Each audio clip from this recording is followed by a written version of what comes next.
نبي بعده وعلى آله وصحبه وواله إلى قيام الساعة. سبحانك لا علم لنا إلا ما علمتنا إنك أنت العليم الحكيم. اللهم علمنا ما ينفعنا وانفعنا بما علمتنا وزدنا علما. سبحانك لا علم لنا إلا ما علمتنا إنك أنت العليم الحكيم. اللهم إنا نسألك علما نافعا ورزقا طيبا وعملا متقبلا. اللهم صل وسلم على نبينا محمد. اللهم صل وسلم على نبينا محمد. اللهم صل وسلم على نبينا محمد. اللهم يسر ولا تعسر. رب تمم بالخير. اللهم آمين. أما بعد. Assalamualaikum warahmatullahi wabarakatuh. Alhamdulillah Waalaikumsalam. kita bertemu sekali pada malam ini nak menyambung bincang kita dalam surah Al-Insan. Kita nak mulakan dulu dengan nak membaca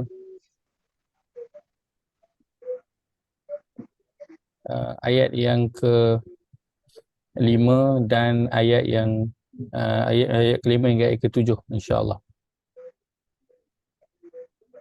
Baik. Jaya ada? Nampak okey ada Jaya. Boleh Jaya? Boleh Ustaz, insya-Allah. Baik. InsyaAllah berfirman, A'udzu billahi minasyaitonir rajim. A'udzu billahi minasyaitonir rajim.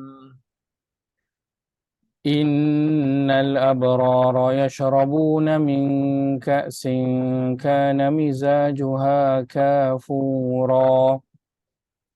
Innal abrara yashrabuna min ka'sin kana mizajuha kafura. عينا يشرب بها عباد الله يفجرونها تفجيرا. عينا يشرب بها عباد الله يفجرونها تفجيرا. يوفون بالنذر ويخافون يوما كان شره مستطيرا. يوفون بالنذر ويخافون يوما كان شره مستطيرا. Baik, terjemahan ayat 5. ayat 5. Sesungguhnya orang-orang yang berbakti dengan taat dan kebajikan akan meminum dari piala sejenis minuman yang bercampur dengan kafur.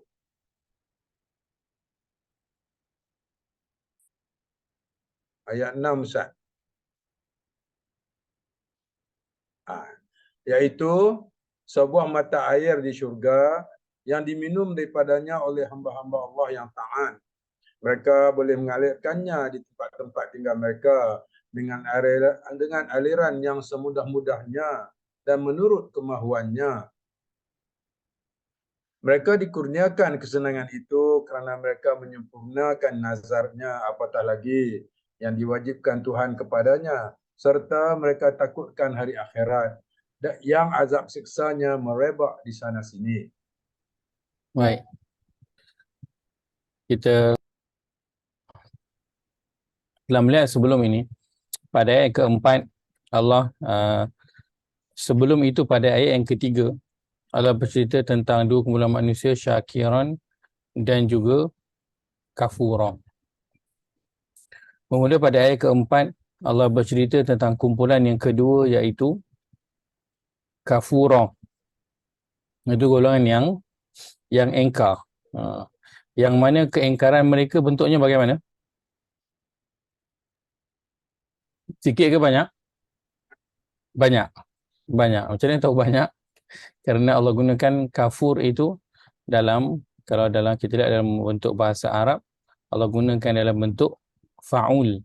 So fa'ul ni satu perbuatan yang sangat banyak dan berlebih-lebihan. So itu banyak sifat Allah yang Allah gunakan bentuk fa'ul. Kan antaranya ghafur dengan ghafuran, kafuran, ghafuran. Sama. Kan? Itu Allah bukan saja Maha Pengampun tapi pengampunan yang sangat-sangat banyak. Maka ayat keempat Allah bercerita tentang golongan yang sangat-sangat engkar ni, berbeza dengan syakiran. Kan syakiran ni dalam bentuk yang biasa je. Orang yang bersyukur biasa, dia bukan bersyukur yang banyak. Kalau bersyukur yang banyak, perkataannya adalah apa? Syakur. Syakur ataupun syakuran. Syakuran ni orang yang bersyukur yang kesyukurannya tu banyak. Dia sangat-sangat berterima kasih. Tapi syakiran dia orang yang bersyukur, orang yang berterima kasih tapi level yang biasa je. Level yang biasa je. So manusia ni Allah sebut dalam bersyukur dia biasa je, kan? Tapi dalam dia ingkar kepada Allah, dia akan apa? Dia akan berlebih-lebih. Bentuk ini juga ingat tak? Allah sebutkan dalam ayat yang waktu kita cerita tentang amanah. Yang Allah sebut inna aradnal amanata 'ala samawati wal ardi wal jibali fa abaina an yahmilnaha wa ashfaqna minha wa hamalaha al insan. Sesungguhnya kami telah mengemukakan amanah ini kepada langit dan bumi dan gunung-gunung. Semuanya itu tolak, engkar, tak nak terima pemberian tersebut dan manusia bersedia untuk menerima. Kemudian Allah sebut di hujung tu innahu kana, sesungguhnya manusia itu adalah apa? Allah kata zaluman, jahulan. So perasan tak pattern dia Allah gunakan macam mana? Sama tak dengan kafuran? Sama. Kafuran, zaluman, jahulan, sama pattern. So manusia perangannya tu, kalau zalim tu, kalau jahil tu teruk, kalau engkar tu teruk sangat. Kan? Tapi kalau dalam ketaatan tu ada yang taat tapi selalunya dalam bentuk kesyukuran dia ngam-ngam je. Kalau kita macam ngam-ngam je lah dia punya kesyukuran. Tapi Allah terima tak? Allah terima. Allah tahu tak hamba dia macam tu? Allah tahu. Allah tahu hambanya tu kalau berterima kasih tu ngam-ngam je. Kalau engkar tu memang teruk sangat. Tapi Allah tak kisah. Memang Allah datuk dah. Itu dah perangai dia. So Allah terima je. Okey je. Tak ada masalah. Tapi janganlah kita okey kalau macam tu okey lah. Aku sikit-sikit je bersyukur. Tak lah. Kan? Kita nak buat semaksimum kita lah dalam menyatakan kesyukuran kita kepada Allah. Baik, ayat keempat, Allah bercerita tentang orang-orang yang engkar ni. Allah sebutkan tentang pengakhiran mereka. Allah akan menyediakan untuk mereka itu salah sila rantai. Rantai ini rantai yang mengikat apa? Yang mengikat tangan dia. Kenapa Allah sebut tentang rantai yang mengikat tangan? Kerana Allah nak bagi gambaran. So apa yang kita buat di dunia, dia adalah nanti apa yang akan kita kena di akhirat. Betul tak? Kan? Kita sebutkan banyak dalam Quran. Kalau kalau atau Nabi SAW sebutkan dalam hadis, kalau kita tolong orang, siapa yang akan tolong kita? Allah akan tolong kita. Kalau kita susahkan orang, siapa yang akan susahkan kita? Allah akan susahkan kita. So, apa yang kita buat kat dunia, itu nanti ada kaitan dengan apa yang akan kita tempuh di akhirat. So, orang-orang yang engkar ni, mereka tangannya itu salah sila, diikat dengan rantai. Sebab apa? Sebab ketika di dunia, mereka mereka juga seolah-olah mengikat tangan mereka daripada melakukan kebaikan. So, sebab tu kat akhirat, tangan dia dirantai. Tangan dia kena gari. Ketika di dunia, mereka diajak untuk nak berinfak. Allah sebut, Allah seru dia. Ha antum haula itu da'una litunfiqu fi sabilillah. Wahai kamu semualah yang diseru untuk berinfak pada jalan Allah. So Allah seru semua kita untuk berinfak pada jalan Allah. Kemudian Allah kata faminkum may yabkhal. Akan tapi ada sebahagian daripada kamu yang dia bakhil. Kemudian maka orang yang dia bakhil, tangannya tu dia tak nak lepaskan, dia tak nak buka kepada orang, maka nanti di akhirat dia akan diikatkan. So dia tahan tangan dia daripada berinfak, Dia tahan tangan dia daripada memberi bantuan, menghulurkan bantuan kepada orang. So tangan yang dihulur ibarat apa? Ibarat bantuan yang kita berikan kepada orang lain, orang yang susah, orang yang terjatuh, kan, dalam kehidupan dia. Maka salah silap adalah kerana ketika di dunia orang itu seolah-olah merantai tangan dia, maka di akhirat dia akan diperlakukan dengan perkara yang sama. Wa aghlalan, belenggu. Wa aghlalan, belenggu. Kita dah lalu ayat keempat ni. Kita dah lalu kan sebelum ni, pada sesi yang lepas, kan? Dah. Tapi kalau tengok pada siri-siri kelas-kelas saya, kadang-kala saya berbalik-balik, kan? Dah cerita lah ayat ni, tapi lepas tu balik-balik, cerita balik-balik, kan? So saya tak pernah sebutkan tu, kali ni saya sebutkanlah supaya apa, boleh clear. Kadang-kadang bila saya buat kelas, antara disiplin yang saya terapkan ialah saya kena study dulu sebelum share. Saya kena study dulu sebelum share. Sebab itu kadang-kadang kalau saya tak prepare, maksudnya saya tak membaca dulu, saya tak buat bacaan, tak buat kajian dulu, saya sangat berat untuk nak buat kelas pada minggu tu. Saya sangat berat. So apa yang saya share, apa yang saya nak share, saya akan study dulu, sebab saya mengambil masa orang, kan, bukannya saya mengambil masa sejam suku, sejam setengah sahaja, tapi kalilah dengan ada 18-19 orang ni, saya dah mengambil berapa? Kalau 19 orang kali dengan 1 jam, dah 19 jam masa orang yang saya ambil. So amanah yang berat pada saya tak nak jadikan dia perkara yang sia-sia. Saya tak nak bermain-main dengan masa orang. So dia soalan yang berat nanti untuk dijawab. So saya akan prepare dulu sebelum saya share.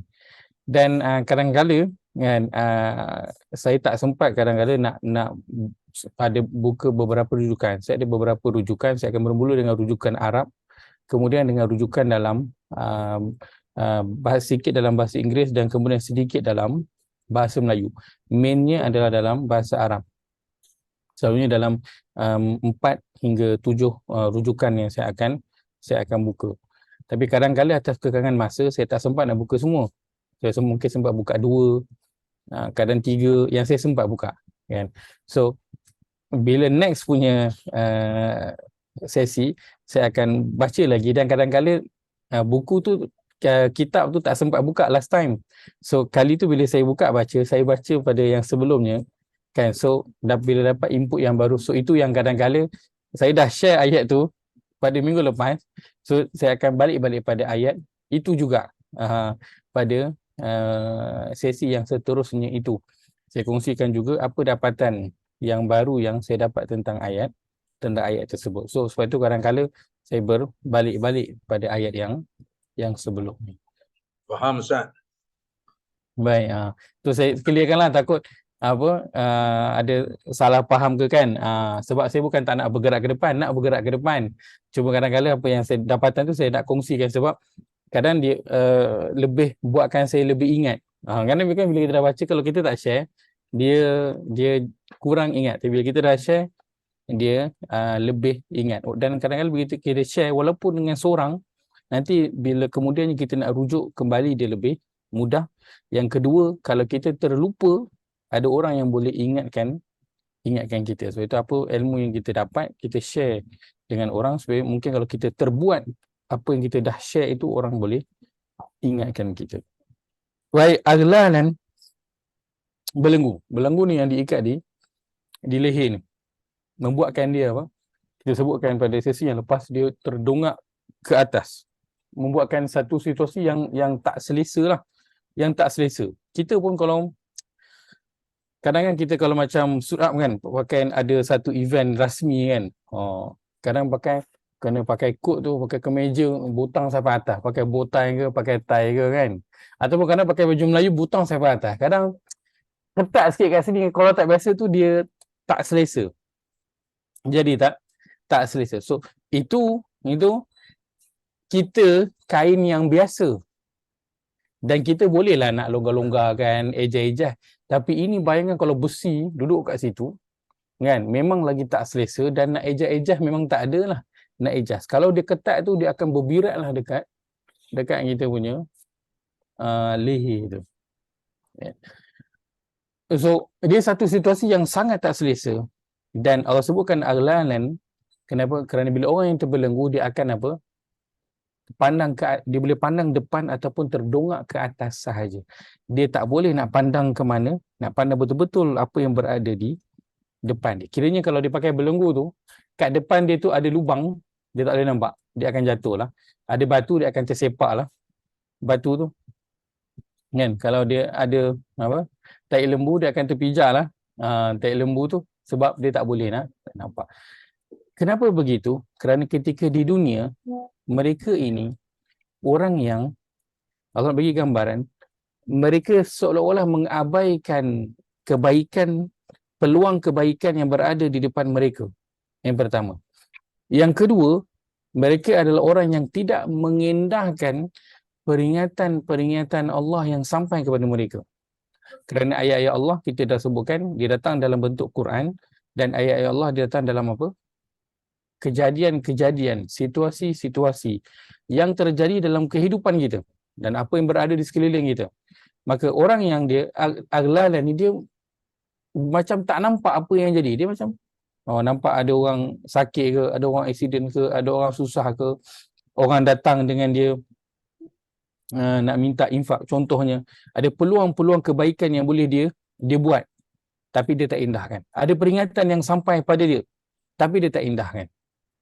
Dia seolah-olah tak boleh nak nampak apa yang berada di depan dia.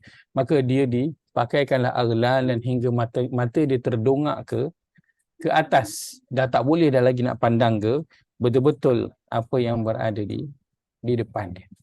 Maka sebelum nanti pandangan kita hanya boleh pandang pada satu arah saja, maka Allah nak beri peringatan. Sekarang di dunia, kita boleh tak pandang keliling kita? Boleh. Boleh tak pandang ke bawah? Boleh. Maka pandanglah ke semua arah itu. Jangan ketika mana kita boleh menggerakkan kepala kita ke kiri, ke kanan dan juga ke bawah, kita duk nak mendongak kepala kita ke atas. Rasa diri kita hebat. Kelak nanti di akhirat, kita hanya akan boleh pandang je ke atas. Dah tak boleh dah pandang ke arah yang lain. So, selagi boleh pandang ke sekeliling ini, ambil peringatan, ambil pelajaran, pandanglah. Janganlah tutup mata itu, janganlah tutup pandangan itu daripada apa yang berlaku di sekeliling kita. Kejadian-kejadian dan juga situasi yang Allah letakkan. Aghlalan. Dan Allah letakkan di hujung itu sa'ira, api yang panas. Kita sebutkan sebelum ini, dia bentuk api yang sangat-sangat lapar. Dia bentuk api yang sangat-sangat lapar, yang menanti makanan dia. So itu bentuk tempat kembali yang akan diberikan kepada orang-orang yang engkar. So tangan dia dah diikat, lehernya dah dibelenggu, kemudian dia masuk ke tempat orang yang lapar. So boleh lari tak? Memang harapanlah nak lari macam mana, tangan dan kaki berikat, leher pula tak tahu nak pandang arah kiri kanan, nak lari arah ke mana, kan? Nak tengok kiri kanan, nak cari jalan keluar pun tak boleh, hanya boleh pandang ke atas saja. Tak boleh nak buat apa. Dan sa'ira juga menggambarkan satu situasi yang kehausan yang akan dihadapi oleh orang-orang yang kafura nanti di akhir. Baik, ayat ke-5 Allah bercerita tentang satu kumpulan, iaitu syakiran. So Allah bercerita tentang syakiran pula. Allah bercerita tentang syakiran pula. So sebutkan innal abrara yashrabuna min ka'sin kana mizajuha kafura. Sesungguhnya orang yang berbakti dengan taat dan kebajikan akan meminum dari piala sejenis minuman yang bercampur dengan kafur. So ayat kelima ni Allah cerita tentang apa? Yashrabun, tentang minuman. Kan? Dan kalau kita lihat pada ayat keempat, Allah sebutkan orang-orang yang kafuran ini, mereka adalah apa? Mereka adalah orang-orang yang kehausan. So ini highlightnya tentang air, yang ini highlightnya pun tentang air. Satu je Allah highlightkan tentang air. Allah tak highlightkan tentang benda-benda yang lain. Allah tak highlightkan tentang teruknya tempat tu, busuknya tempat tu. Allah tak highlightkan tentang tu. Allah highlightkan tentang kehausan yang akan dihadapi. Allah highlightkan tentang air. Kenapa Allah sebut tentang air? Ni kalau saya tanya ke Ajar Nurah ni, Ajar Nurah terror lah ni. Kan? Kenapa Allah highlightkan yang awalnya adalah tentang air? Kerana Allah sebutkan dalam Al-Quran dua perkara, Kat dia Ustaz. ya, Yang berkat dia. dua perkara, dua benda yang penuh dengan keberkatan yang Allah turunkan. Al-Quran dan air. Pada surah yang ke-50, kita lihat surah yang ke-50 ayat yang ke-9 pada halaman 518. Halaman 518. Surah Qaf, surah ke-50 ayat yang ke-9. Kita baca. Allah berfirman, A'udzu billahi minasyaitonir rajim. A'udzu billahi minasyaitonir rajim. ونزلنا من السماء ماء مباركا فأنبتنا به ونزلنا من السماء ماء مباركا فأنبتنا به جنات وحب الحصيد فأنبتنا به جنات وحب الحصيد. Terjemahan. Dan juga kami telah menurunkan dari langit air hujan yang banyak faedahnya. Lalu kami tumbuhkan dengan air itu pokok-pokok tanaman, buah-buahan dan biji-bijian yang dituai. Di sini Allah sebut Allah turunkan apa? Ma'an mubarakan. Allah sebutkan ma'an mubarakan, dengan itu tumbuhlah apa? Biji-bijian dan pokok-pokok. Kemudian pada surah yang ke-38, kita ambil surah 38 ayat yang ke-29. Surah 38 ayat ke-29 pada halaman 455. Kita baca, Allah berfirman, A'udzu billahi minasyaitonir rajim. A'udzu billahi minasyaitonir rajim. Kitabun anzalnahu ilaika mubarak. Kitabun anzalnahu ilaika mubarak. Liyadabbaru ayatihi waliyatadhakkara ulul albab. Liyadabbaru ayatihi waliyatadhakkara ulul albab. Terjemahan. Al-Quran ini sebuah kitab yang kami turunkan kepadamu dan umatmu, wahai Muhammad. Kitab yang banyak faedah-faedah dan manfaatnya untuk mereka memahami dengan teliti kandungan ayat-ayatnya, dan untuk orang-orang yang berakal sempurna dan untuk orang-orang yang berakal sempurna beringat mengambil iktibar. Di sini Allah sebutkan apa yang diturunkan dengan penuh keberkatan, kitab, iaitu Al-Quran. Maka dua benda yang penuh keberkatan yang Allah turunkan pada Al-Quran, dua ni je Allah sebutkan. Satu Al-Quran, yang kedua air. Dan yang mana kalau kita lihat keterkaitannya ialah apa?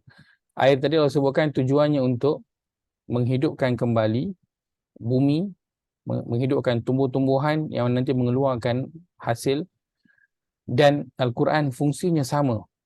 Tapi Al-Quran, air fungsinya menghidupkan fizikal, dan Al-Quran fungsinya adalah untuk menghidupkan kembali spiritual kita.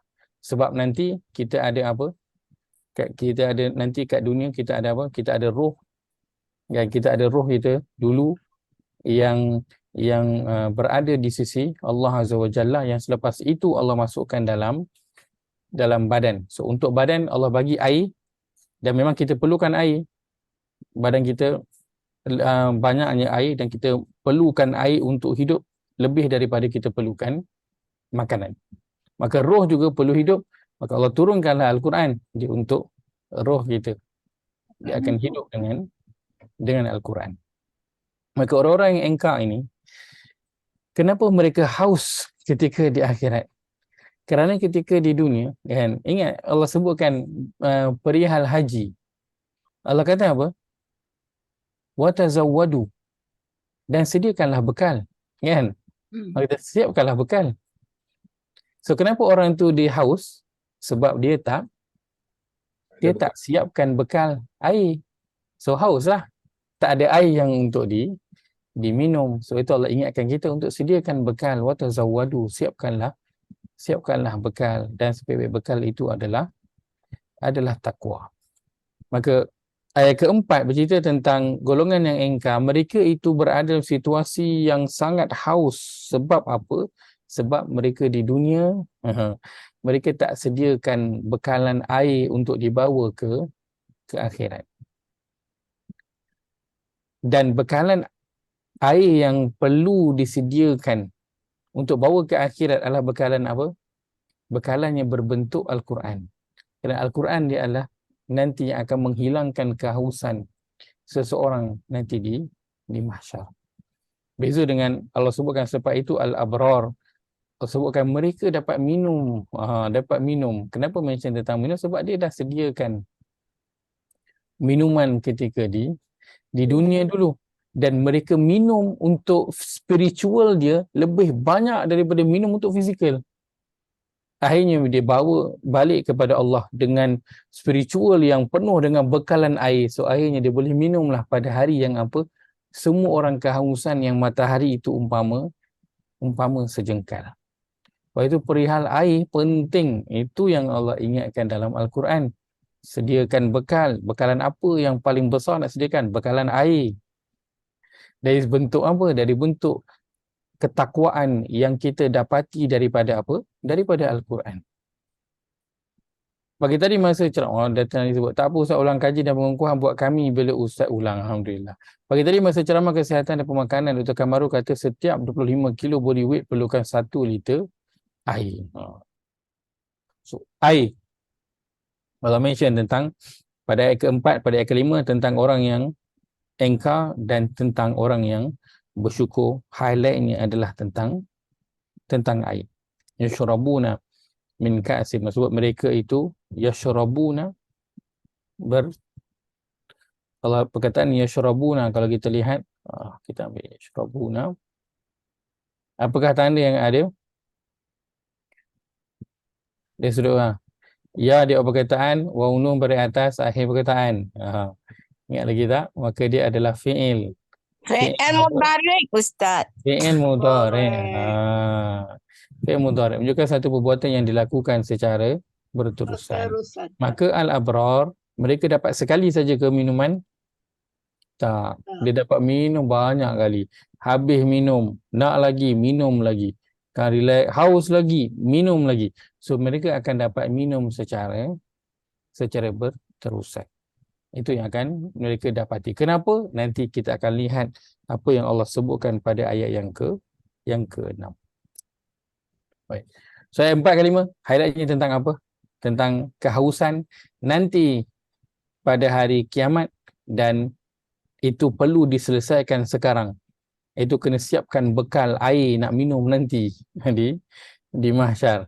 Maka apakah bekalan air yang Allah turunkan? Allah turunkan bekalannya. Air adalah untuk fizikal, minuman untuk fizikal kita, dan minuman untuk spiritual. Jangan dilupakan, itu bekalan yang sebenar yang kita nak bawa balik untuk perjalanan yang jauh. Itulah bekalan takwa yang kita akan dapati daripada apa? daripada Al-Quran, yang ia diambil daripada Al-Quran. Kemudian yang keenam, Allah sebutkan ainai yashrabu biha ibadullah yufajjirunaha tafjira. Baik. Kalau kita lihat pada ayat ke 5 ini, Allah akan beri sejenis minuman yang bercampur dengan kafur. Bagaimana nanti rupanya, macam mana rasanya, itu semua nanti kita tak tahu. Nanti di syurga nanti barulah kita tahu. Dan kalau kita lihat pada ayat 4 dan ke-5, Allah highlightkan tentang minuman, okey. Dan ingat tak kita pernah share tentang perkataan nuzulan? Yes. Ha. Nuzulan tu apa? Macam welcome drink lah. Welcome drink, appetizer dulu, Appetizer. refreshment dulu. So ini Allah akan berikan kepada penghuni syurga al-abrar sejenis minuman yang bercampur dengan kafura sebagai apa? Sebagai welcome drink, refreshment dulu. So ini baru awal. So kita bayangkan nanti ke depan dia akan lebih hebat ke, ataupun hidangannya lebih less daripada yang pertama. Lebih hebat. Surah itu akan lebih hebat. Dan kalau kita lihat pula kepada penghuni neraka, mereka dah sedia kehausan. So bila sampai je welcome drink tak ada, kan? Orang yang welcome dia pun tak ada, tolong buka pintu tak ada, bellboy tak ada, apa pun tak ada. So boleh bayangkan tak nanti, dan ini baru apa? Baru layanan permulaan. Kita kata baru appetizer je untuk penghuni neraka. So boleh bayangkan nanti ke depan apa situasi yang mereka akan hadapi? Lagi apa? Worse, lagi teruk. Sebab itu akhirnya kalau kita tengok sebelum dalam surah Yasin kan, yang surah Yasin, bila dia bangun je daripada tempat tidur dia tu, apa yang dia cakap? Dia mencela diri sendiri. Celakalah kita pada hari ini. Dia tahu dah sebab apa? Ini permulaan dah macam ni. Kejap lagi dia tahu dah. Main dia lagi dia mesti lagi teruk daripada yang permulaan. Baca dengan kafur, why not tasnim? Ini pada ayat ini yang Allah sebutkan dia bercampur dengan kafura. Baik. Kemudian kata, ia adalah sebuah mata air di syurga yang diminum daripadanya oleh hamba-hamba Allah yang taat. Mereka boleh mengalirkannya di tempat-tempat tinggal mereka dengan aliran yang semudah-mudahnya dan menurut kemahuannya. Baik, kita lihat pada perkataan ainan.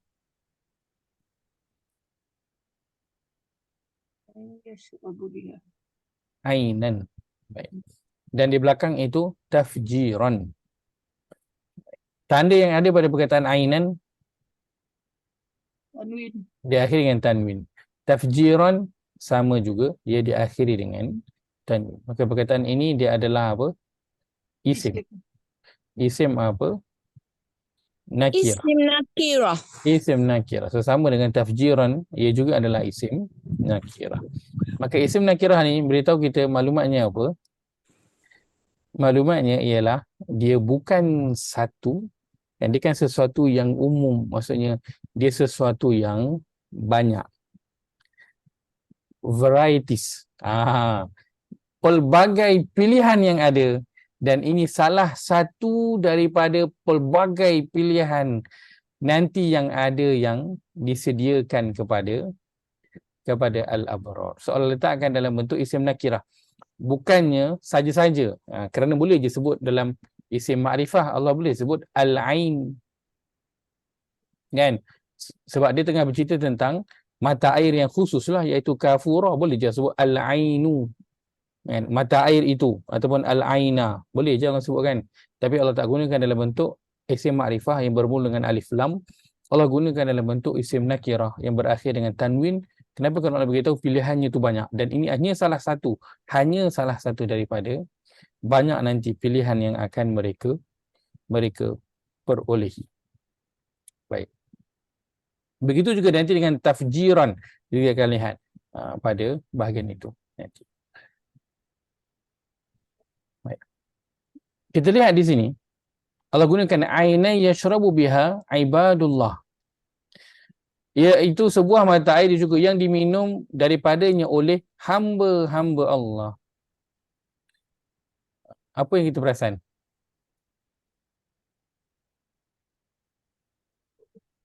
Ibadullah. Hamba-hamba Allah. Allah mula tadi dengan sebut apa? Inna hadainahu sabila imma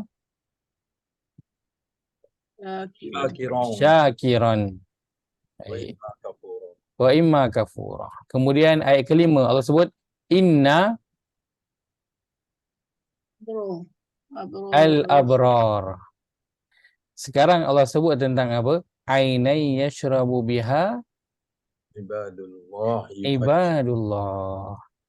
So perasan tak nama-nama tu berubah? Allah tengah bercerita mula dengan syakiran, satu kumpulan yang bersyukur, kemudian Allah tukar kepada nama dia al-abrar, orang-orang yang berbakti, banyak buat kebaikan. So al-abrar adalah orang-orang yang banyak buat kebaikan.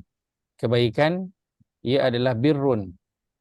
Kebaikan adalah birrun. So al-abrar orang yang banyak dan orang yang banyak buat kebaikan. Dan sekarang nama mereka berubah kepada apa? Ibadullah pula. So dia ada perubahan nama. Baik. Daripada perubahan nama ini kalau kita lihat, kan? Seseorang itu untuk dalam usaha dia nak menjadi hamba Allah. Kenapa? Kerana hamba adalah gelaran yang tertinggi yang diperolehi oleh seseorang. Hamba adalah gelaran paling tinggi yang diperolehi antaranya oleh Nabi SAW. Subhanallazi asra Ibad. bi'abdihi. Abdihi. Bi'abdi. Allah panggil Nabi Muhammad SAW dengan gelaran hamba. So, siapa yang dipanggil oleh Allah SWT sebagai gelaran dia hamba, maka dia adalah orang yang akan selamat nanti di akhirat. Begitu kita pernah sebutkan kisah seorang yang tua. Seorang yang sudah tua, lanjut usia dia, yang dah tua, betul punya tua. Dah 70 lebih, 80 lebih umur dia. Yang dia telah habiskan 70 lebih, 80 tahun umurnya itu untuk memenuhi kehendak hawa nafsu dia. Dia melakukan pelbagai jenis dosa dan juga maksiat. Semua dia buat. Dan bila dia nak mati, apa dia buat? Sebelum nak mati, dia perintahkan kepada anak-anak dia. Dia kata, wahai anakku, nanti bila ayah dah mati, bakar ayah. Kan? Dia beritahu untuk bakar ayah. Kemudian, bahagikan debu ayah itu kepada dua. Satu, bahagian tunggulah pada musim angin kencang, maka naiklah ke puncak bukit ataupun ke puncak gunung, maka buanglah debu badan ayah yang separuh itu. Biarlah debu itu ditiup oleh angin yang kencang ke serata tempat sejauh-jauhnya. Dan kemudian tunggulah musim, kalau kita panggil musim tengkujuh, musim ombak bergelora itu, maka berangkatlah ke lautan dan campakkanlah setengah lagi debu badan ayah ke lautan, biarlah ombak itu membawa dia ke merata tempat. Anak-anak dia bertanya, kenapa kau nak buat begitu wahai ayah? Ayah kita, tak apalah, biarlah aku mati dalam keadaan yang demikian. Lalu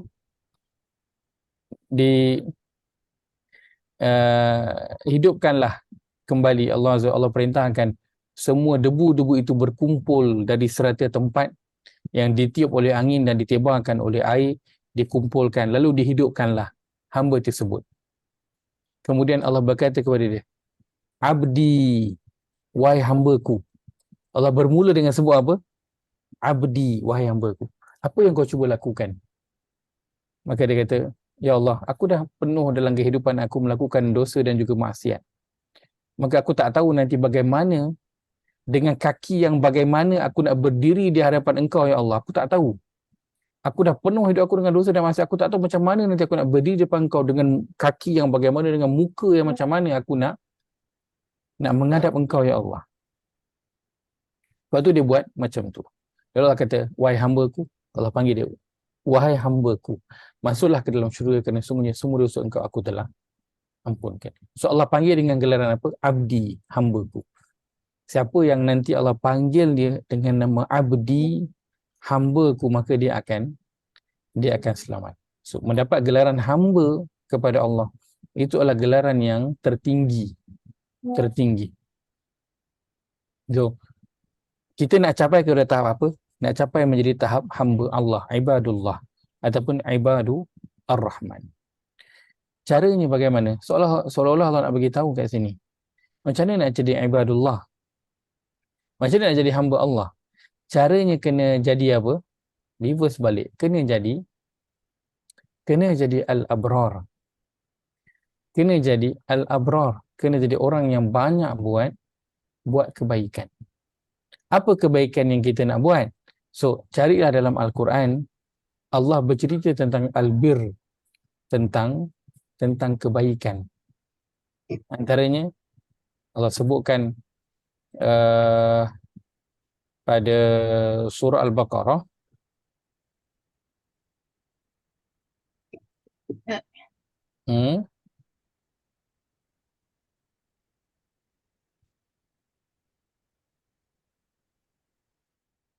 pada ayat yang ke-177. What did he do untuk dapat ibadullah sedangkan dia banyak buat dosa? Kan. Baik. Perkara sebegini ada yang bila hadis ini saya sebutkan, ada yang tertanya kan, kalau macam tu bolehlah kita buat dosa kan. Buat dosa lepas tu nanti kita nilah mintalah keampunan ataupun Allah nanti akan ampunkan, ataupun buatlah benda yang sama macam mana yang dilakukan oleh orang ni. Kan? Jawapannya para ulama kongsikan ialah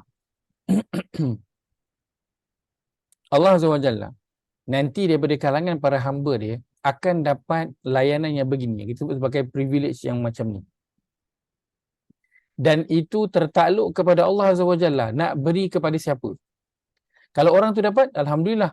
Kalau kita dapat, alhamdulillah. Tapi kalau tak dapatlah. Dia ikut kehendak Allah. Terpulang. Bukan setiap orang kalau buat macam ni, dapat macam ni. Bukan. So, kita kena buat apa? Kita kena ikut jalan yang biasalah. Yang telah ditetapkan. Itu jalan kena beriman dan juga beramal soleh. Kena buat suruhan Allah dan jauhi larangan Allah Azza wa Jalla. Itu bahagian kita. Nanti Allah, orang-orang yang Allah nak bagi dia special treatment macam ni, itu adalah atas kehendak dan pilihan Allah Azza wa Jalla sahaja. Untuk kita kena lalu jalan macam biasa. Dan untuk orang ini,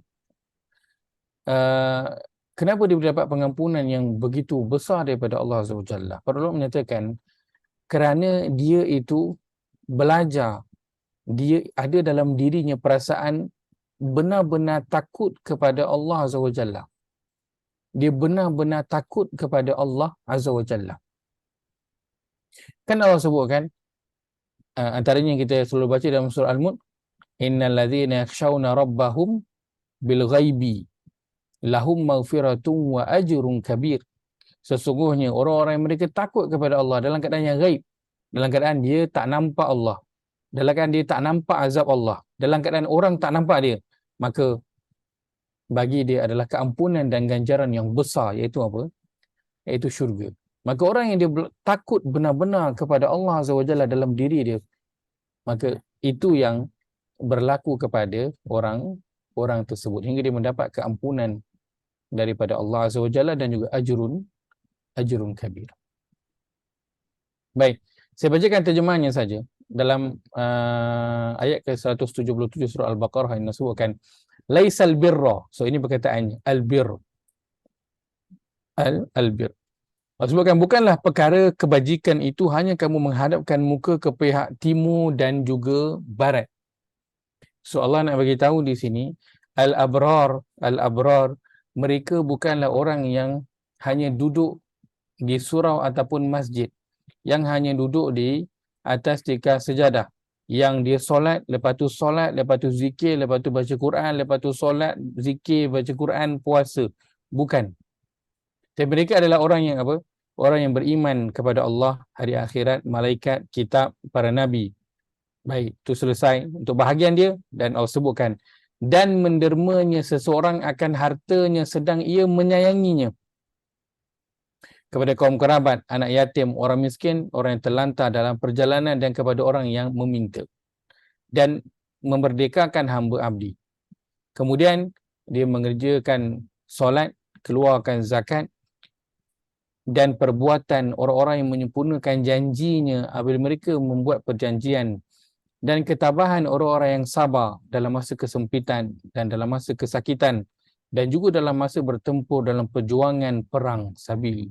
Orang-orang demikian sifatnya, mereka itulah orang-orang yang benar beriman dan mengerjakan kebajikan, dan mereka itulah juga orang-orang yang bertakwa. So al-abrar, mereka bukan orang yang fokus kepada dirinya sahaja, bukan ibadah dia sahaja. Aku solat, orang lain tak solat, itu terpulang pada dia.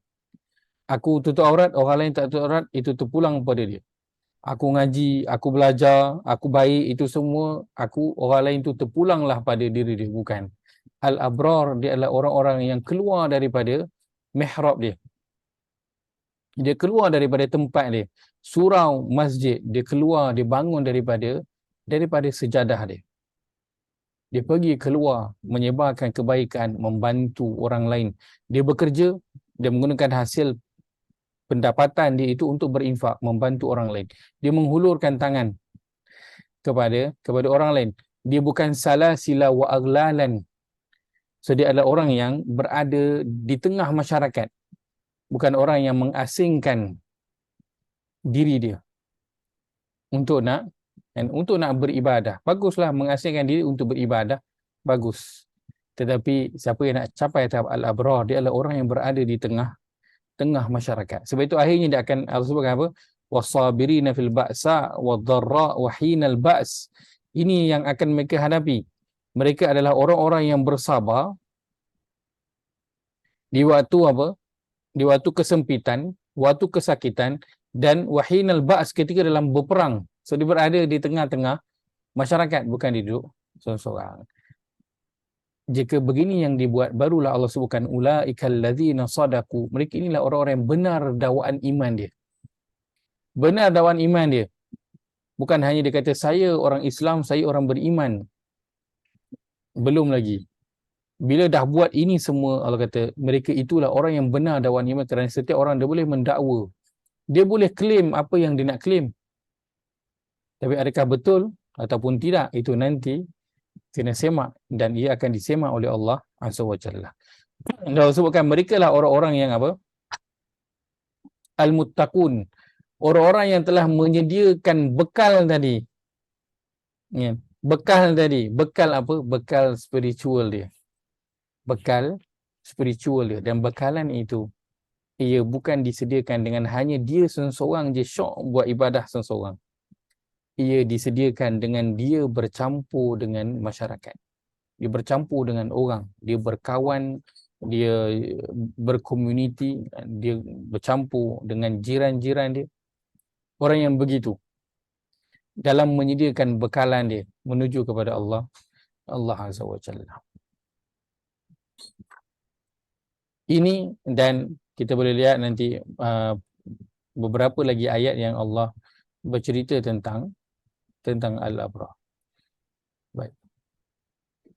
Maka tadi kita ada syakiran, kemudian kita ada al-abrar,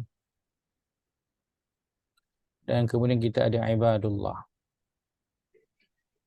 Maka kita dah sebut tadi, ini yang kita nak capai. Ini yang kita nak capai. Ini target kita, nak menjadi hamba Allah. Caranya bagaimana? Kita kena bergerak kepada menjadi orang yang al-abrar dulu. Dan awal permulaan nak menjadi al-abrar adalah menjadi orang yang apa? Menjadi orang yang syakiran. Menjadi orang yang bersyukur dulu. Menjadi orang yang bersyukur itu titik awal untuk bergerak pergi kepada al-abrar. Sebab itu Allah mulakan Al-Quran ini dengan apa dia? Alhamdulillahi Rabbil Alamin. Alhamdulillah tu lafaz apa? Lafaz kesyukuran. Kenapa? Kerana menjadi orang yang bersyukur itu titik permulaan untuk nak bergerak menjadi al-abrar yang nanti akhirnya menjadi ibadullah. So kita kena tengok kita nak capai apa dan kita kena sentiasa semak kita sekarang berada di mana. Kita di sini di syakiran ataupun sudah sampai pada al-abrar, kena semak. Dan syakiran ia adalah aktiviti-aktiviti kesyukuran ataupun berterima kasih yang perlu dilakukan, dan kita telah lihat pada ayat yang ketiga sebelum ini, kita ada kesyukuran dengan apa? Dengan lidah, kita ada kesyukuran dengan hati, dan kita ada kesyukuran dengan anggota badan. Allah sebut Kena. qalilan. Ya? Allah sebut qalilan. Qalilan. Wa qalilun min ibadiya asy-syakur. Allah gunakan syakur. Amat sedikit hamba-hambaku yang betul-betul bersyukur. Sikit sangat yang benar-benar menghargai pemberian Allah Azza wa Jalla. So sekarang kita kena fokus nak jadi apa? Syakiran dulu. Fokus menjadi syakiran. Jadi orang yang sentiasa bersyukur, berterima kasih kepada Allah Azza wa Jalla. So berterima kasih adalah dengan cara kita beramal soleh. Berterima kasih adalah dengan cara guna apa yang dah ada dengan cara yang kita inginkan ke Allah inginkan, dengan cara yang Allah inginkan. Dan kalau kita nak minta lagi tambahan, kena ada apa? Kena ada plan nak buat apa dengan tambahan yang kita minta tu. Kena ada plan. Supaya bersyukur. Kalau kita Allah nak tanya, kau nak minta tambah, sekarang yang dah ada ni dah guna habis ke belum? Kan? Belum habis guna lagi dah nak minta lagi. Dia ibarat macam makanan dalam pinggan penuh lagi, duk nak pergi tambah lagi. Kena tak? Tak kena. Orang kadang-kadang kau ni memang tamak betul lah. Kan? Dalam pinggan pun tak habis lagi, duk pandang lagi pinggan orang lain, duk pandang lagi nak tambah lagi, duk minta lagi nak tambah lagi yang lain. So, nak bersyukur dulu pada apa yang ada, kan? Kalau kata kita tak minta lagi, habis macam tu saya tak boleh minta, tapi saya teringin nak jadi orang yang senang. Saya teringin nak jadi orang yang sihat, teringin orang yang ada jawatan, macam-macam perkara yang kita teringin. Bersyukur sahaja dulu. Itu Allah sebutkan dalam surah apa? Surah Ibrahim, surah yang ke-14, ayat yang biasa kita baca. Tentang kesyukuran, Allah kata apa? Wa ta'adzana rabbukum la in syakartum la azidannakum. Kalau kita bersyukur, syakartum, jika kamu telah bersyukur, apa yang akan jadi? La azidannakum, aku pasti akan tambah nikmat untuk kamu. Tambah apa? Allah tak beritahu. Allah biar dia open ended macam tu. Maksud dia Allah akan tambah di segenap sudut yang ada dalam kehidupan kita. Kita mungkin mengharapkan tambah harta je. Tak. Allah bukan saja tambah harta, Allah tambah anak, Allah tambah kebahagiaan, Allah tambah umur, Allah tambah lagi macam-macam benda, tambah kesihatan, macam-macam Allah tambah. Kita doa ni kita minta 1-2 je, tapi bila kita bersyukur, walaupun kita tak berdoa minta Allah tambah macam-macam tu, pasti akan dapat. So jangan bimbang, buat sahajalah aktiviti kesyukuran itu. Aktiviti kesyukuran itu. Kita pergi bersolat, itu adalah aktiviti kesyukuran. Kita berkongsi, kita berinfak, bagi orang, mengembirakan orang, bantu orang lain. Itu semua adalah aktiviti kesyukuran kita. Kita pergi keluar bekerja, kan, pagi sampai petang, kita membesarkan anak, kita kemas rumah. Itu semua adalah aktiviti kesyukuran kita kepada Allah SWT. Bila kita buat dengan minda yang sedar. Kalau kita buat dengan macam, aku hari-hari ada benda ni je.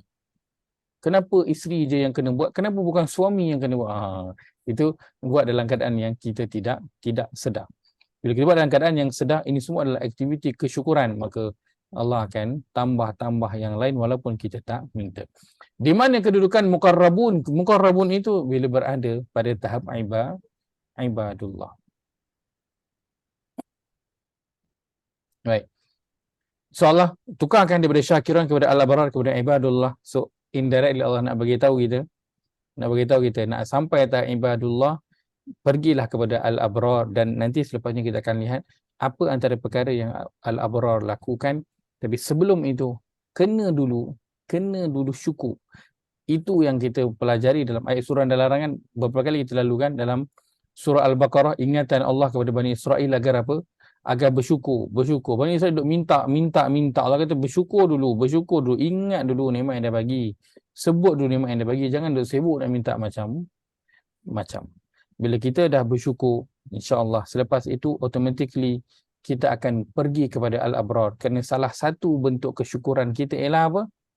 Kita dengan harta bantu orang lain, dengan tenaga kita bantu orang lain, dengan jawatan kita bantu orang lain. Itu semua adalah aktiviti yang akan membawa kepada al-abrar, kerana al-abrar dia adalah orang yang duduk di tengah masyarakat.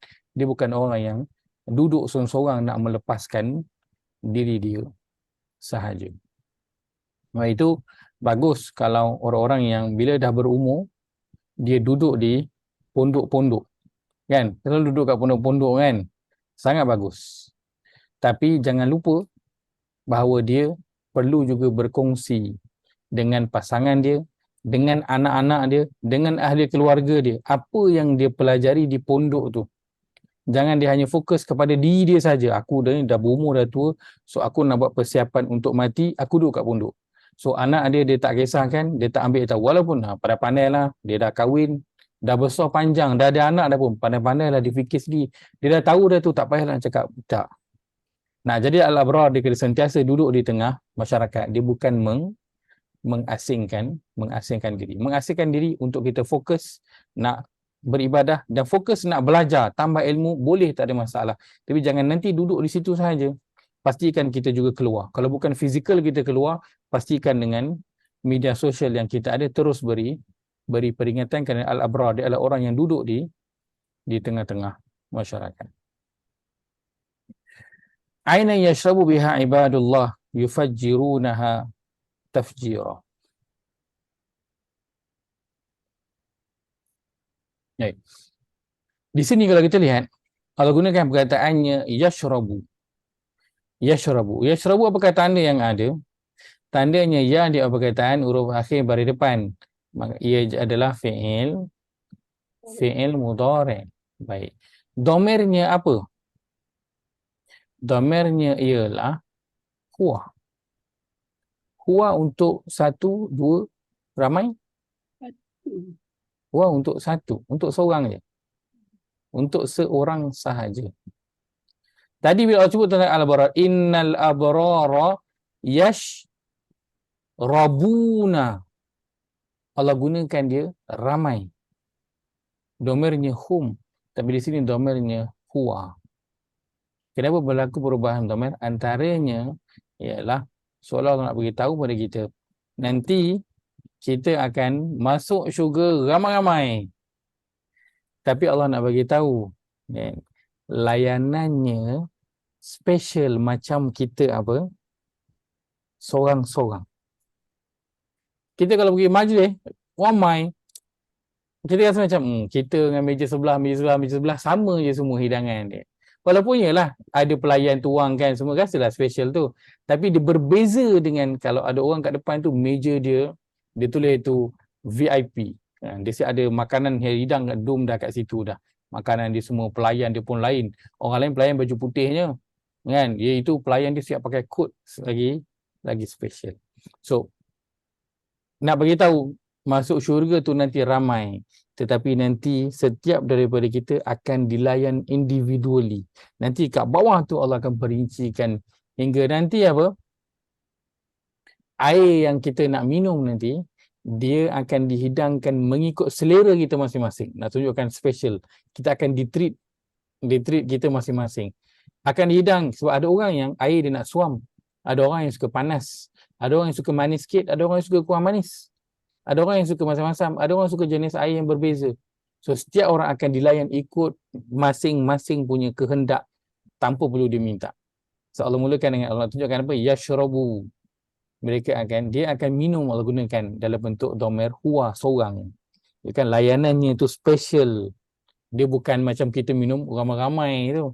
Minum air yang special, makan tempat tapi ramai-ramai. Beza dengan kalau kita seorang je ada di situ. Ibadullah yufajjirunaha tafjira. Ini pada yufajjirunaha tafjira. Sama ni. Ya, Ruwat sama. ruwanya sama. Ruwanya sama. Ajar. Fajar. Ruwanya fa jim ra sama daripada fajar. Kalau kita lihat antara kenapa perkataan ini dipilih. Yufajjiruna tafjira maksudnya apa? Mereka boleh mengalirkannya dengan aliran yang semudah-mudahnya mengikut kemahuannya. Pertama, tafjiran ini Allah letakkan dalam bentuk apa? Isim nakirah. Maksudnya ia umum di mana-mana je. Di mana-mana sahaja yang kita kehendaki. Kadang kita nak pasang paip air, nak buat rumah, nak pasang paip air, kena plan ke ataupun tak payah plan? Boleh je pasang kau suka mana-mana? Tak boleh. Paip air nak pasang kena plan lah, nak pasang kat mana. Nak letak mesin air tu, kowe ke, kuku ke, boleh ke letak kat mana-mana? Tak ada, kena plan nak letak kat tempat tertentu yang ada air masuk, air keluar, ada plug, nanti saluran air nak keluar tu nak bor kat mana. So kena ada tempat tertentu. Orang tak letak air kowe tu, mesin kowe dekat tengah-tengah rumah. Tak ada. Pernah nampak orang letak kat ruang tamu? Tak ada. Orang suruh letak dekat dengan meja makan ataupun dekat dengan dapur. So ini untuk penghuni syurga, ibadullah, mereka boleh memancarkan. Perkataan yufajjiru ni dia sama dengan infijar. Saya pernah sebutkan perkataan infijar. Infijar ni apa? Letupan. Dia sama dengan fajar juga. Letupan bila dia meletup, apa jadi? Habis semua, merata-rata tempat pergi. Matahari fajar bila naik, cahayanya pergi ke mana? Cahayanya merebak pergi ke merata tempat. Dia bukan hanya pergi satu tempat aja. Keluar je cahaya matahari, mana tempat semua dia akan terpancar. Dia bukan hanya pada satu arah sahaja. Dia tidak. Dia akan terpancar ke merata tempat. Sebab itu dia sama dengan infijar, iaitu dia adalah untuk apa? Letupan. So mereka boleh mengeluarkan air daripada mana-mana je yang mereka nak. Sebab kadang-kala kita kalau tengah duduk kat ruang tamu, kadang tengah duduk dalam bilik, dingin lah nak minum fresh orange. Kena buat apa? Bangun, pergi dekat dapur. Betul tak? Kalau duduk rumah banglo, dah kena turun tengok atas pergi. Tak apa, ada maid. Tapi kena buat apa? Kena panggil lah maid tu, terpekik panggil maid tu. Kalau maid tu dengar. Kalau dia tak dengar, dah sakit tekak pula lagi. Dah haus, sakit tekak pula lagi. Kan? So nak mendapatkan air yang kita inginkan, nak kena keluar bilik, nak kena pergi dapur ambil air. Kadang dah teringin minum air. Kan? Air teringin lah minum air katira. Kan? Tapi nak cek kat mana? Dalam peti ais tak ada. Nak kena keluar beli. Nak keluar beli pula, bukannya ada jual bukan senang nak cari. Ada jual pada tempat-tempat yang tertentu je. So dah nak kena pergi cari pula kat mana ada jual air katira. Tapi penghuni syurga Allah bagi, dia boleh mengeluarkan air apa sahaja, ainan. Apa sahaja mata air. Dia akan keluarkan mata air apa je yang dia nak. Di mana-mana sahaja yang dia kehendaki. So tak payah fikirlah dia keluar kok mana, kita tak boleh nak bayang. Keluar kok dinding ke, keluar kok atas ke, keluar kok bawah ke, keluar kok mana, kita tak tahu.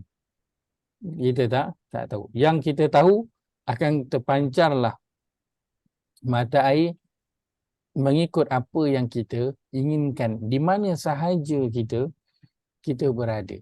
Masih lagi bercerita tentang air. Kenapa? Kerana air adalah benda yang orang akan ambil waktu orang nak duduk relax-relax. Betul tak? Orang kalau datang duduk relax, orang nak minum air. Dia makan. Orang kan duduk nak minum air, relax-relax. Situasi yang tengah rehat, tengah santai.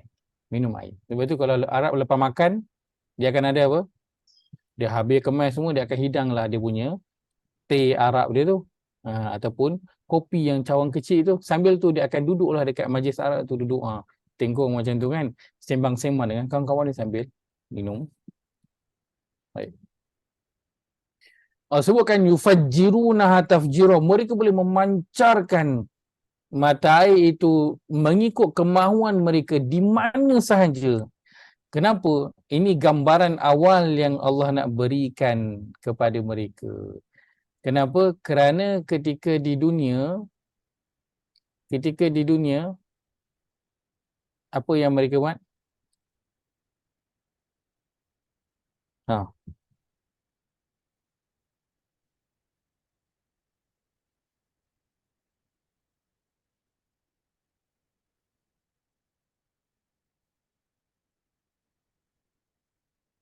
Apa yang dia buat ketika di dunia?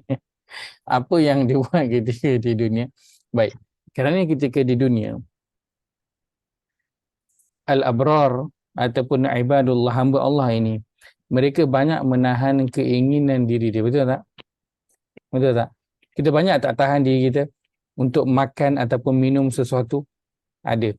Teringin nak try, tapi tengok tak ada halal. Dia tulis situ no pork je. Kan? Kalau tanya tengah apply. Sejak halal tengah apply. Itu balik-balik itu je jawapan dia. Sejak halal tengah apply. Datang lagi setahun, sejak halal ada tak? Tengah apply. Itu je dia punya jawapan. Sekarang ni kalau pergi tanya, nak bagilah orang Islam, orang pakai tudung, dia sekali je orang pakai tudung masuk, sekali je orang Melayu masuk, tengoklah lepas tu semua orang masuk dah, tak kisah dah.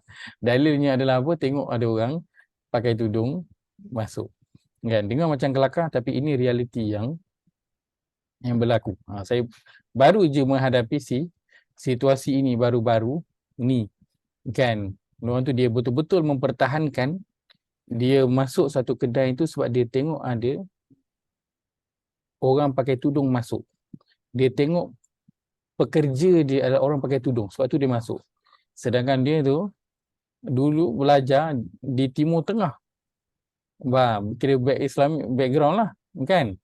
Islamic Studies, tapi akhirnya kan itu pegangan dia tang makan tu, itulah dia punya pegangan dia. Dia tengok dia orang pakai tudung, dia pun masuk. Itu dia punya dalil dia. So ibadullah, dia orang yang sangat berhati-hati dengan setiap perkara dalam kehidupan, kerana dia membawa bekalan takwa. So takwa tu buat apa yang Allah suruh, tinggal apa yang Allah larang. Perkara yang dia syubhah, dia tak pasti, sudah tentu dia menjauhkan. So dia banyak menahan diri dia ketika di dunia. Maka akhirnya dia masuk je dalam syurga. Awal Allah dah tunjuk dah, nak minum, minumlah apa je, di mana-mana sahaja, tak payah tahan-tahan. Apa jenis air yang terfikir nak minum, minumlah. Ini permulaan kegembiraan yang Allah berikan kepada penghuni syurga. Kerana di dunia dulu mereka telah banyak menahan diri mereka daripada pelbagai perkara. Dia berbeza dengan penghuni neraka. Allah sebutkan, kita lihat pada surah yang ke-7 ayat yang ke-50. Kita tutup perbincangan kita dengan ayat ini pada halaman yang ke-156.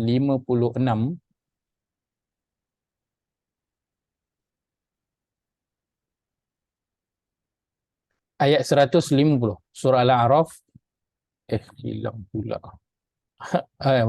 Surah Al-A'raf ayat yang ke-50, halaman 156.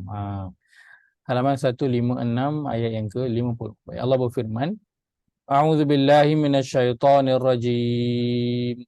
A'udzu billahi minasyaitonir rajim. Wa nada ashabun nari ashabal jannati an afidhu alaina minal ma'. ونادى أصحاب النار أصحاب الجنة أن أفيضوا علينا من الماء أن أفيضوا علينا من الماء أو مما رزقكم الله. أن أفيضوا علينا من الماء أو مما رزقكم الله. قالوا إن الله حرمهما على الكافرين.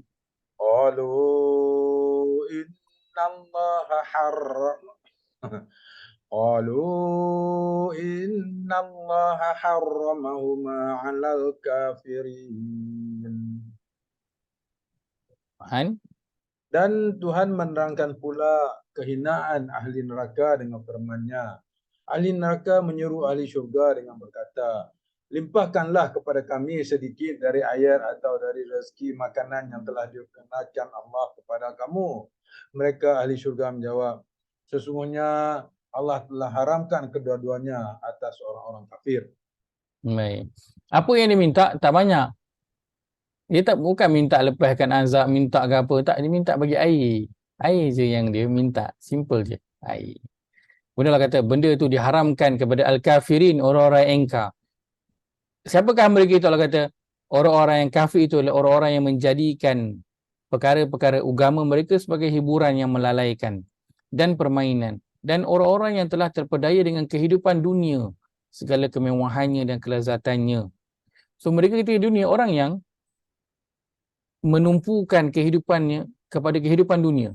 Apa yang dia nak, dia usaha untuk dapatkan. Dan mereka penuhi segala keinginan hawa nafsu dia. Itu yang dia buat di dunia.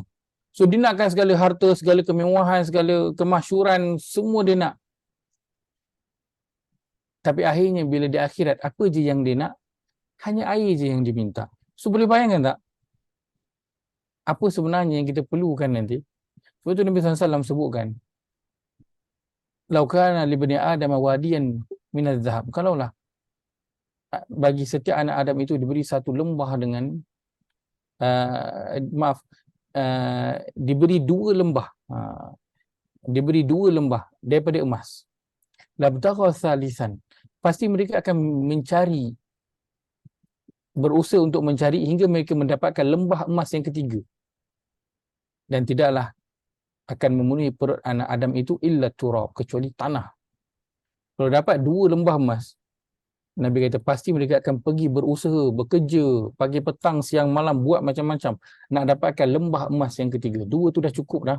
Banyak dah, makan tak habis. Tapi Nabi kata tak akan dapat yang ketiga. So kita kejar habis macam-macam dalam kehidupan dunia ini. Tapi akhirnya di akhirat yang kita nak hanyalah segelas air sahaja untuk menghilangkan dahaga.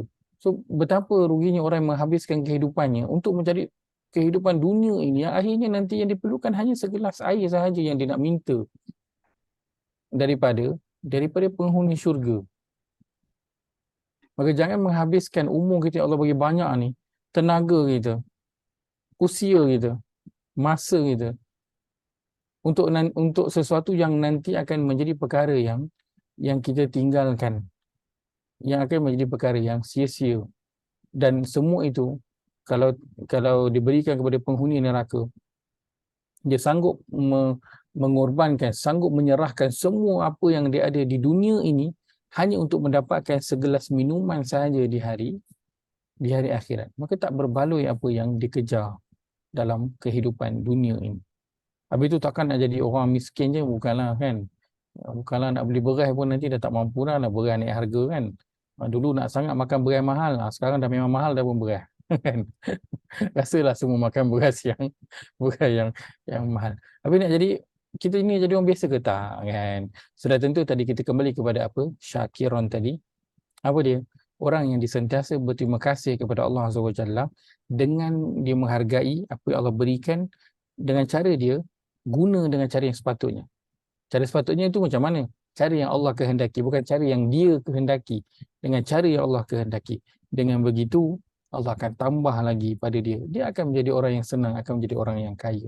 Lihat sajalah pada para sahabat, mereka bukannya orang-orang yang miskin, mereka adalah orang-orang yang kaya, bahkan jauh lebih kaya daripada kita. Dan dalam doa-doa mereka itu, kita tak lihat mereka meminta harta yang banyak, meminta jawatan, meminta pelbagai benda-benda kehidupan dunia. Tak, mereka tak minta. Mereka bersyukur, menghargai apa yang Allah berikan, lalu Allah tambah kepada mereka hingga mereka menjadi orang yang kaya, daripada syakiran menjadi al-abrar. Kemudian akhirnya mereka menjadi ibadullah, menjadi orang yang akhirnya radhiyallahu anhum wa radu'an. Allah redha kepada mereka. Jadi kita berhenti setakat itu. InsyaAllah kita akan sambung pada minggu hadapan. Wallahu ta'ala a'lam. Aqulu qawli hadza wa astaghfirullahal azim li wa lakum. Kita tutup dengan tasbih kafarah. Subhanakallahumma bihamdika asyhadu an la ilaha illa anta astaghfiruka wa atubu ilaih. Jazakumullahu khairan kepada semua mulakan masa pada malam ini. Mudah-mudahan Allah nilai sebagai amal yang saleh insya-Allah. Terima kasih semua. Assalamualaikum.